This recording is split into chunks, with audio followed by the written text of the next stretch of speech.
जय मसीह की। आज हम पढ़ेंगे मत्ती रचित सुसमाचार उसका 27वां अध्याय, और 27वें अध्याय में हम देखेंगे पिलातुस के सामने यीशु और यहूदा का आत्महत्या करना और पिलातुस के प्रश्न, और साथ ही हम देखेंगे मृत्यु दंड की आज्ञा, और इसके साथ साथ सिपाहियों द्वारा यीशु का अपमान के बारे में भी हम देखेंगे, और यीशु का क्रूस पर चढ़ाया जाना भी हम देखेंगे, और यीशु का प्राण त्यागना और यीशु का गाड़ा जाना और कब्र पर पहरा देना भी हम इस वीडियो में देखेंगे। तो आइए शुरू करते हैं। मत्ती रचित सुसमाचार उसका 27वां अध्याय। पिलातुस के सामने यीशु। जब भोर हुई तो सब प्रधान याजकों और लोगों के पुरनियों ने यीशु को मार डालने की सम्मति की।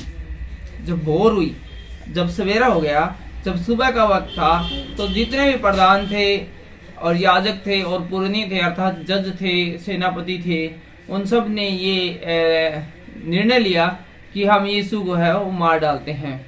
उन्होंने उसे बांधा और ले जाकर पिलातुस हाकिम के हाथ में सौंप दिया। तो यीशु को बांध कर वे पिलातुस जो हाकिम था अर्थात सेनापति था उसके हाथों में उसको सौंप दिया। अब ये देखते हैं हम यहूदा द्वारा आत्महत्या करना, जो कि हमें मिलता है 3री आयत से। जब उसके पकड़वाने वाले यहूदा ने देखा कि वह दोषी ठहराया गया है तो वह पछताया और वे 30 चांदी के सिक्के प्रधान याजकों और पुरनियों के पास फेर लाया और कहा।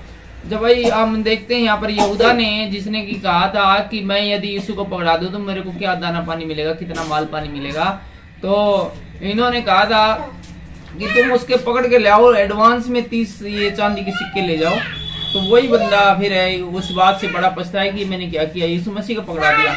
तो फिर वो इनके पास वापिस आता है और 30 सिक्के इनको लाकर कहता है अपने वापिस ले लो ये 30 चांदी के सिक्के, और कहा मैंने निर्दोष को घास के लिए पकड़वा कर पाप किया है। ये बोला भाई मैंने तो बहुत बुरा किया, उस बंदे को पकड़वा दिया, यीशु मसीह को पकड़ा दिया, ये तो एक प्रकार का पाप है क्योंकि वो तो निर्दोष है। उन्होंने कहा हमें क्या, तू ही जान। वे बोले भाई हमने क्या मतलब है, निर्दोष है, पापी है, कि इस बात से हमें कोई लेना देना बात नहीं है, इस बात से तू ही सोच, अब तू ही देख कि वो क्या है और क्या नहीं। तब वह उन सिक्कों को मंदिर में फेंक कर चला गया और जाकर अपने आप को फांसी दी। जब वो थे उन्होंने सिक्का लेने से मना कर दिया, और तब उसने क्या किया कि उन सिक्कों को मंदिर में फेंक दिया और जाकर अपने आप को फांसी लगा ली। तो इतनी आत्मग्लानि इसने महसूस करी कि जाकर अपने आप को इसने फांसी लगा दी। और प्रधान याजकों ने उन सिक्कों को लेकर कहा इन्हें या भंडार में रखना उचित नहीं क्योंकि यह लहू का दाम है। तो उन्होंने कहा भाई इसे भंडार गृह में अर्थात है वो तिजोरी में रखना या फिर खजाने में रखना ठीक नहीं, यह पाप का दाम है, तो इसलिए इन सिक्कों को हम है अतः उन्होंने सम्मति करके उन सिक्कों से परदेशियों के गाड़े जाने के लिए कुम्हार का खेत मोल लिया। तो जो परदेशी वहां पर आते थे उनको गाड़ने के लिए उनका अलग से एक कब्रिस्तान उन सिक्कों से मोल ले लिया ताकि जो परदेशी आते हैं उनको वहां पर गाड़ा जा सके। इस कारण वह खेत आज तक लहू का खेत कहलाता है। आज तक भी उस खेत को लहू का खेत कहा जाता है। तब जो वचन यशायाह भविष्यवक्ता के द्वारा कहा गया था वह पूरा हुआ। उन्होंने वे 30 सिक्के अर्थात उस ठहराए हुए मूल्य को जिसे इजराइल की संतान में से कितनों ने ठहराया था ले लिया, और जैसे प्रभु ने मुझे आज्ञा दी वैसे ही उन्हें कुम्हार का खेत के मूल्य में दे दिया। ये सब इसलिए हुआ था कि यशायाह भविष्यवक्ता की जो वाणी थी उसको पूरा किया जा सके। हम आ चुके हैं 11वीं आयत में, और यहाँ पर पिलातुस के प्रश्न है वो क्या होते हैं उसको हम देखते हैं। जब यीशु हाकिम के सामने खड़ा था तो हाकिम ने उससे पूछा, यीशु यहाँ अदालत में खड़े हैं और उससे जो जज है वो क्या सवाल करते हैं, क्या तू यहूदियों का राजा है? वो जज और वकील पूछते हैं उससे भी क्या तू यहूदियों का राजा है? यीशु ने उससे कहा तू आप ही कह रहा है। जब प्रधान याजक और पुरनी उस पर दोष लगा रहे थे तो उसने कुछ उत्तर नहीं दिया। बहुत सारे लोग हैं उन्होंने उसके ऊपर यीशु मसीह पर नए दोष लगाए यहाँ पर, लेकिन यीशु ने किसी भी बात का कोई भी उत्तर है जो नहीं दिया। इस पर पिलातुस ने उससे कहा क्या तू नहीं सुनता कि तेरे विरोध में कितनी गवाहियां दे रही हैं? परंतु उसने उसको एक बात का भी उत्तर नहीं दिया। यहाँ तक कि हाकिम को बड़ा आश्चर्य हुआ जब देखा कि लोग है वो उसके ऊपर इल्जाम पे लगाए जा रहे हैं, लेकिन उसने किसी भी बात का जवाब नहीं दिया। तो वहां का जो हाकिम था, जो जज था, जो न्यायाधीश था, उसको इस बात का बड़ा आश्चर्य हुआ कि ये कुछ भी नहीं बोल रहा है। और ऐसा आज तक उसने किसी को नहीं देखा कि किसी के ऊपर आरोप लगाए जा रहे हैं और वो उसका कोई भी हाँ या ना में जवाब नहीं दे रहा है। और हम आ चुके हैं 15वीं आयत में और यहाँ देखते हैं मृत्यु दंड की आज्ञा। हाकिम की यह रीति थी कि उस परव में लोगों के लिए किसी एक बंदी को जिसे वे चाहते थे छोड़ दिया जाता था, क्योंकि अभी परव का सीजन चल रहा था। और इस सीजन में क्या है कि एक व्यक्ति को छोड़ दिया जाता था जिसे लोग चाहते थे, चाहे उसने कितना ही बुरा क्राइम क्यों न किया हो। उस समय उसके यहाँ अरहबा नाम का एक मानव बंदी था, एक अरहबा नाम का एक डाकू था, एक क्रिमिनल व्यक्ति उस समय उनके पास बंदी था, उनकी कैद में था। अतः जब वे इकट्ठा हुए तो पिलातुस ने उनसे कहा, तुम किसको चाहते हो कि मैं तुम्हारे लिए छोड़ दूं? तो सब लोगों से पिलातुस ने कहा, तुम किसको चाहते हो कि मैं तुम्हारे लिए छोड़ दूं, आजाद कर दूं, कैद से रिहाई दे दूं? अरब्बा को या यीशु को जो मसीह कहलाता है? बोले यीशु को छोड़ दोगे जिसको मसीह भी कहते हैं, या फिर अरब्बा जो कि एक डॉन है, बहुत बड़ा क्रिमिनल है, 11 मुल्कों की पुलिस जिसके तलाश में है। क्योंकि वह जानता था कि उन्होंने उसे डाह से पकड़वाया है, क्योंकि वो जानता था कि सब लोगों ने जानबूझकर इसको पकड़ाया है और ये निर्दोष है।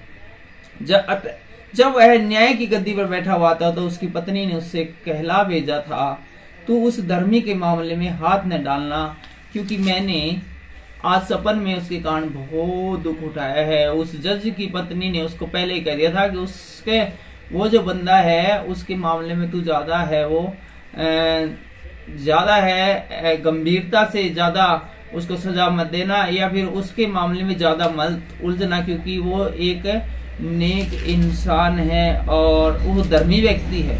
और उस व्यक्ति के कारण सपन में रात ने मुझे बहुत दुख उठाया, सपन में मुझे रात में बहुत दुख उठाया है। प्रधान याजक और पुरनियों ने लोगों को उभारा कि वे अरब्बा को मांग ले, क्योंकि यीशु का नाश कराया जाए।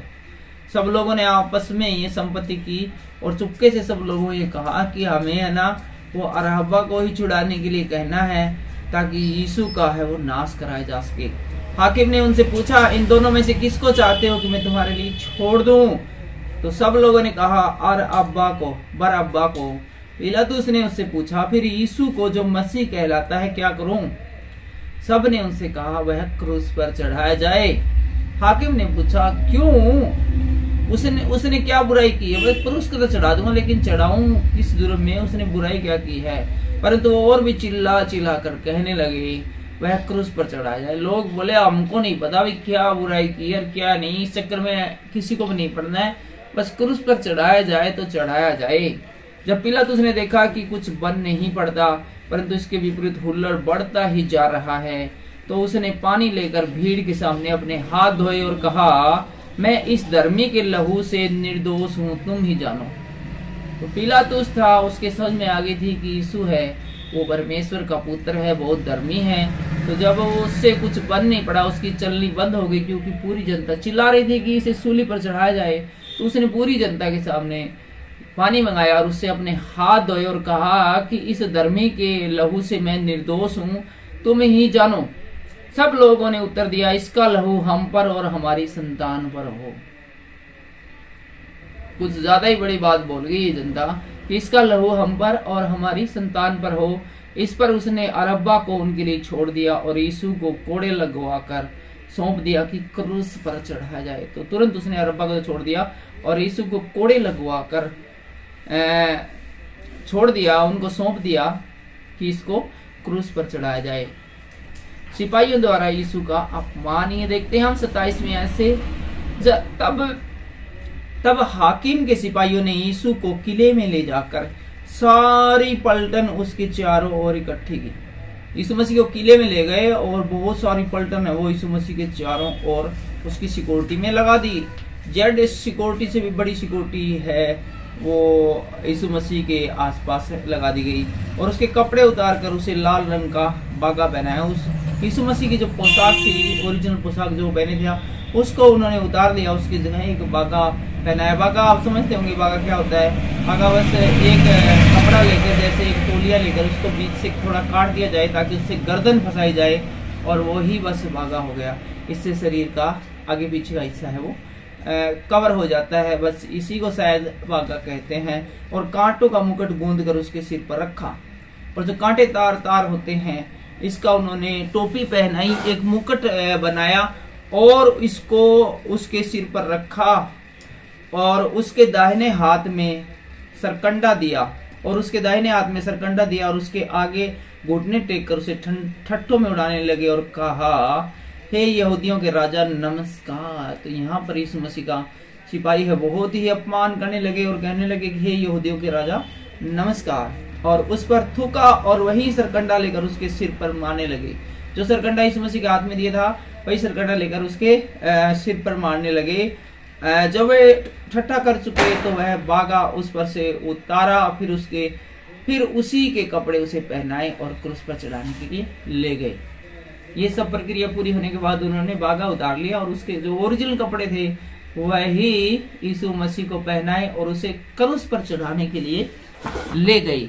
और आगे हम आगे हैं 32वीं आयत में, और यहाँ पर लिखा है यीशु का क्रूस पर चढ़ाया जाना।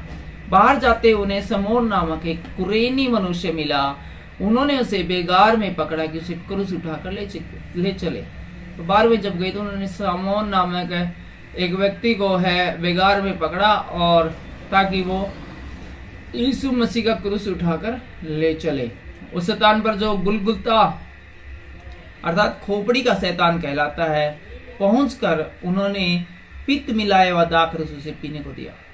तो यीशु मसीह को पीने के लिए उन्होंने दाखरस दिया जिसमें कि पित्त मिलाया हुआ था। पित्त आप समझते हो, गुमड़ी हो जाती है, गुमड़ा हो जाता है, फोले फफोले हो जाते हैं, तो उसके अंदर से जो कई बार हम उसमें झूंझ मचती, खाज मचती, तो उसको हम भींच देते हैं और उसके अंदर से जो निकलता है, जो पानी सा निकलता है, गंदा होता है बहुत ही, उसी को पित्त कहते हैं। परंतु उसने चक्कर पीना नहीं चाहा, तब उन्होंने उसे क्रूस पर चढ़ाया और चिट्ठियां डालकर उसके कपड़े बांट लिए। यीशु ने पीना नहीं चाहा तो उन्होंने फिर उसके कपड़े आपस में बांट लिए, चिट्ठियां डालकर भी किसको टोपी मिलेगी, किसको इसका कौन सा जो वस्त्र है वो मिलेगा, क्योंकि उस समय बहुत सारे वस्त्र है वो पहने जाते थे।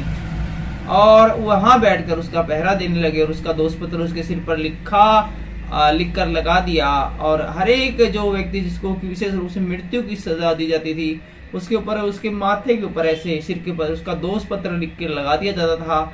और उन्होंने जो यीशु पर जो दोष पत्र लगाया उसके ऊपर लिखा था, यह यहूदियों का राजा है।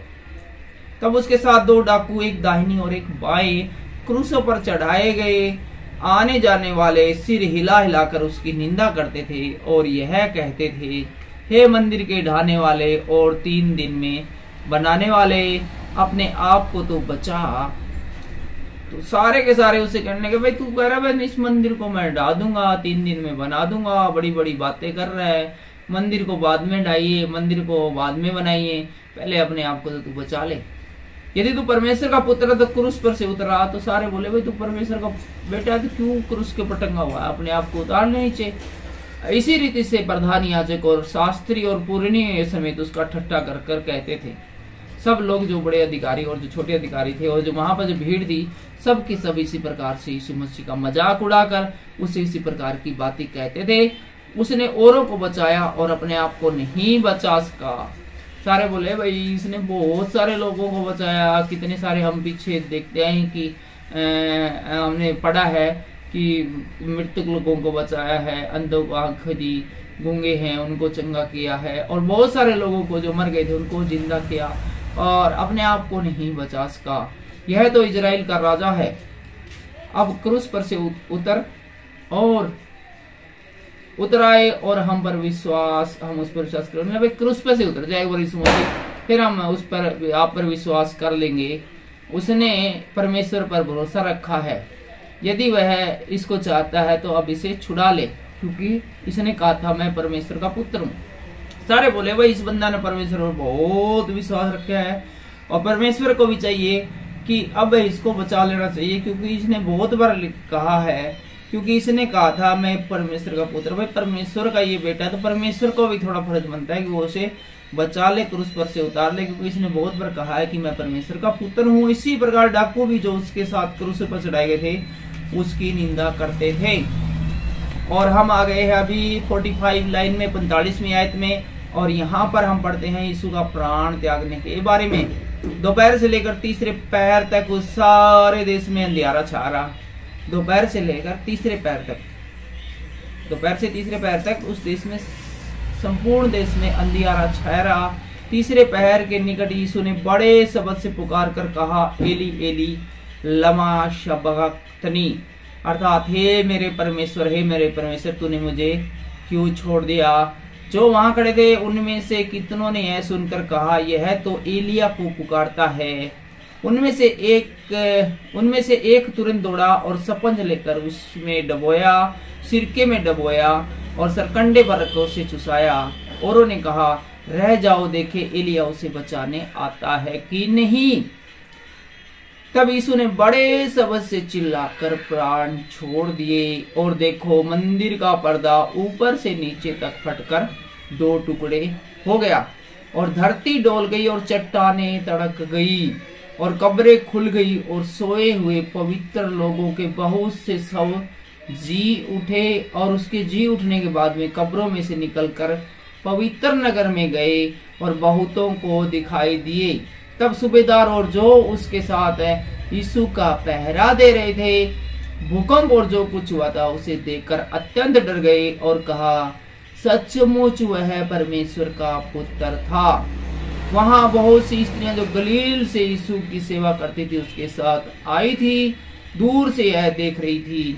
उसमें मरियम मदगलिनी और याकूब और येसेस की माता मरियम और जब्दी के पुत्र और उसकी माता भी थी। तो यहाँ पर हमने देखा कि किस प्रकार से यीशु ने जब प्राण त्याग दिए तो किस प्रकार से पूरे देश के अंदर दोपहर के लिए अंधकार छाया रहा, और धरती डोल गई और मंदिर का पर्दा है वो फट गया, और पूरे देश में हाहाकार मच गया, और कब्रें हैं वो खुल गई, और उसमें जो बहुत सारे व्यक्ति जो गाड़े गए थे वो फिर से जिंदा हो गए, और जिंदा होने के बाद में पवित्र नगर में आए और बहुत सारे लोगों को दिखाई दिए। जब इतना सब कुछ यहाँ पर एकदम से हुआ तो सारे लोग जो कहते थे यीशु को क्रूस पर चढ़ाया जाए, यीशु को क्रूस पर चढ़ाया जाए, और सब लोगों ने ये मान लिया कि वास्तव में ही ये परमेश्वर का बेटा था। किसी आम आदमी को ऐसे क्रूस पर चढ़ाया जाता तो इस प्रकार की घटना कभी भी नहीं घटती। और हम आ चुके हैं 57वीं आयत में, और यहाँ पर हम देखते हैं यीशु का गड़ जाना। जब सांझ हुई तो यूसुफ नामक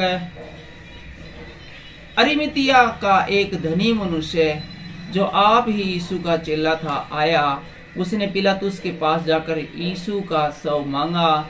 इस पर पिलातुस ने उसे देने की आज्ञा दी। एक व्यक्ति ने आकर उससे कहा, भाई यीशु का जो शव है वो मुझे दे दिया जाए। और बहुत ही धनी व्यक्ति था वो, तो उसको सब जानते थे, और राजकाज में भी उसकी इज्जत और मान सम्मान था। इसलिए जब उसने यीशु का शव मांगा तो उसको कहा कि इसको दे दिया जाए। यूसुफ ने शव लिया, उसे उज्जवल चादर में लपेटा। शव लेकर उसने उज्जवल चादर में लपेटा और उसे अपनी नई कब्र में रखा जो उसने चट्टान में खुदवाई थी, और कब्र के द्वार पर बड़ा पत्थर लुढ़काकर चला गया। तो एक नई कब्र उसके अंदर, एक चट्टान के अंदर खुदवाई थी, उसमें यीशु का शव है वो एक उज्जवल वस्त्र में रखकर उसने वहां रखवाया, और उसके ऊपर बहुत बड़ा पत्थर है वो उसके मुख पर रखवाया।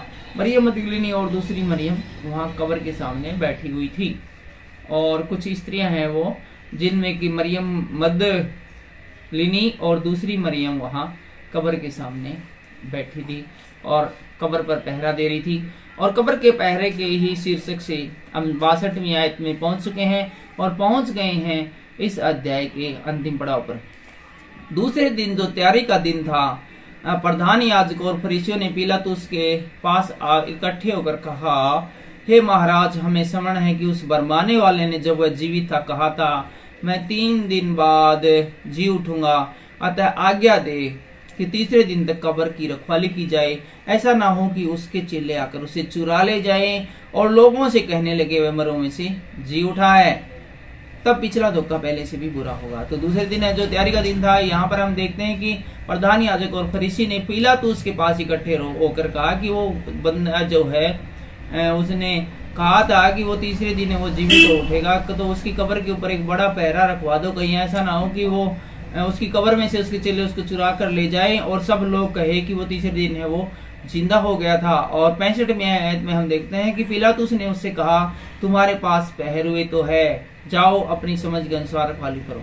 पिलातुस बोला, भाई तुम्हारे पास तो बहुत से सैनिक और बहुत सारे बंदे हैं, जाओ जैसा तुम्हें ठीक लगे ऐसे ही उसकी कब्र पर जाकर पहरा दो। अतः वे पहरुओं को साथ लेकर गए और पत्थर पर मोहर लगा कब्र की रखवाली करने लगे। और जो पत्थर, जो बहुत बड़ा पत्थर जो कब्र के ऊपर रखा गया था, गुफा के ऊपर रखा गया था, उसके ऊपर उन्होंने स्टैंप लगा दी, मोहर लगा दी, ताकि इसको कोई अंदर बाहर न जा सके। और सरकारी सील लगने के बाद उसको कोई छेड़ता नहीं है और वो उसके ऊपर पहरा देने लगे। और आज की वीडियो में बस इतना ही। अगले वीडियो में जो कि मत्ती रचित सुसमाचार का अंतिम वीडियो भी होगा, उसमें हम देखेंगे यीशु का पुनरुत्थान और पहरुओं की सूचना और यीशु का दिखाया देना और अंतिम आज्ञा। लेकिन ये सब अगले वीडियो में। आज की वीडियो में बस इतना ही। आज के इन प्रवचनों के द्वारा परमेश्वर हमें बहुत सारी आशीष और बरकत दे। सबको जय मसीह की जय।